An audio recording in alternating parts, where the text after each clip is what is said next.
Përballja me monedhat e falsifikuara mbetet një dukuri që shpesh aktualizohet në tregun tonë. Qytetarët në Gjako vazhdojnë të përballen me raste të shumta ku bie prej e mashtrimeve me monedha të falsifikuara, veçanërisht ato me vlera të vogla si 1 dhe 2 euro.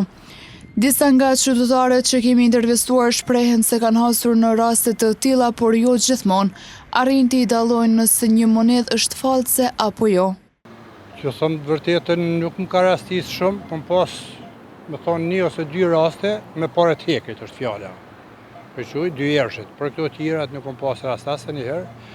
Edhe në pej isha, bleva diçka, edhe i moti diçka, tha që kjo tha është e mirë, që kjo është falsë.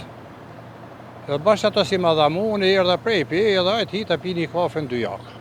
Për dini ku është 2 jakë është të më plangëshorë. Kur e piva kafën, po du mi pague, ai po më thot, nuk është në rregull kjo, është falsë. Thash, ai ma japi për në rregull, thash ti, po thuj jo, i mora pare tija japa dhe këmbaj qatë 2 eurosh. Sa ka qenë falsë, nuk kemi sigurt, mi o thonë. E një tjetër tha se çdo ditë jam me probleme të tilla. Unë jam qasit përditshme me lekun, dhe me thamë me paren. Ka në qarkullim akoma dyshe falsë, ma shumëti, po ka dhe nishe qarkullojnë. Normal, besoj që shteti duhet me ndërmarrë masa me ndalu pak.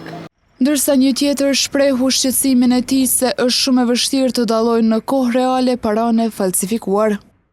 Ka, po nësë mësun një dallojmë, se jemi të vjetër, diku jo false, jo pa false, jo me vija, jo pa vija. Shumica nuk janë të informuar për mënyrat e identifikimit të tyre dhe shpesh e kuptojnë vetëm pasi refuzohen në ndonjë market apo bank, u shprehen të tjerë qytetarë.